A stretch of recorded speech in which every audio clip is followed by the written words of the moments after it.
Dieu a un meilleur plan pour toi.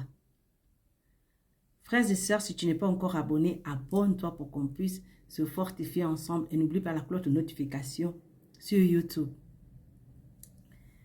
Dieu a un meilleur plan pour toi.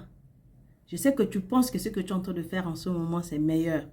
Je sais que tu penses avoir un bon plan, un bon projet bien tracé. Je sais que tu marches selon le programme que tu as établi pour toi-même. Mais je viens te dire aujourd'hui que Dieu a un meilleur plan que ce que toi-même tu penses, que ce que tu penses pouvoir atteindre, que ce que tu penses avoir tout mis en place pour y arriver. Je t'explique pourquoi. Dans Jérémie chapitre 29, verset 11, la parole de Dieu nous dit, « Car je connais les projets que j'ai formés sur vous, dit l'Éternel, projets de paix et non de malheur, afin de vous donner un avenir et de l'espérance. » Il faut que ceci soit une certitude dans ta vie. Une certitude qui ne va jamais être, qui ne peut pas échouer. Que Dieu a de bons projets pour toi. Que Dieu a un meilleur plan pour toi que toi-même. Dieu ne veut pas te rendre malheureux et misérable dans cette vie. Il ne t'appelle pas à une vie d'échec et de regret. Ceux qui se confient en l'Éternel ne sont jamais confus. N'aie pas peur d'abandonner ta vie entre les mains de Dieu. N'aie pas peur de déposer ta vie en sacrifice entre ses mains. Ne pense pas que tu es en train de perdre ta vie en cherchant d'abord et en toute chose le royaume de Dieu et sa justice, comme Jésus nous le demande. Oui, Dieu te demande de renoncer à tout pour le suivre. Peut-être que tu penses devenir astronaute. Peut-être que tu penses devenir milliardaire. Peut-être que tu penses devenir docteur ou devenir médecin ou devenir infirmière ou devenir, peu importe ce que tu as prévu devenir. Mais rassure-toi, son plan est toujours le meilleur. Ce qu'il fera avec ta vie dépassera infiniment ce que tu auras pu réaliser toi-même si tu devais le faire.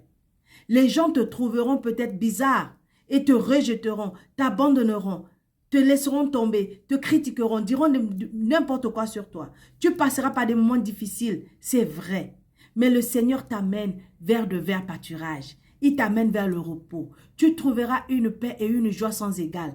Quand tu auras remis ta vie entre les mains du Seigneur, tu trouveras un repos et une paix impossible à comprendre, qui dépasse l'entendement. Même au milieu de grandes difficultés, tu seras en paix. Dieu a de bons projets pour toi, mais il te revient de les accepter, car il ne faut pas te forcer à le suivre. Parce que si tu te forces à le suivre, tu ne vas jamais arriver. Mais si tu, sincèrement, vraiment dans ton cœur, décides aujourd'hui que tu remets ta vie entre les mains de Dieu, tu remets le contrôle de tes projets entre les mains de Dieu, tu laisses Jésus devenir le Seigneur de ta vie, tu verras ce qu'il fera de ta vie. C'est pourquoi Isaïe nous dit dans Isaïe chapitre 14, verset 27, l'Éternel, le Maître de l'univers, a pris une décision. Qui pourrait y faire échec?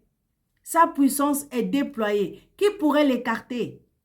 Et David nous dit dans Psaume chapitre 33, verset 10 à 11, l'Éternel renverse les plans des nations, il anéantit les projets des peuples, mais le plan de l'Éternel subsiste éternellement et les projets de son cœur de génération en génération. Et pour finir, Paul te dit dans Philippiens chapitre 1, verset 6, je suis persuadé que celui qui a commencé en toi cette bonne œuvre la poursuivra jusqu'à son terme, jusqu'au jour de Jésus-Christ.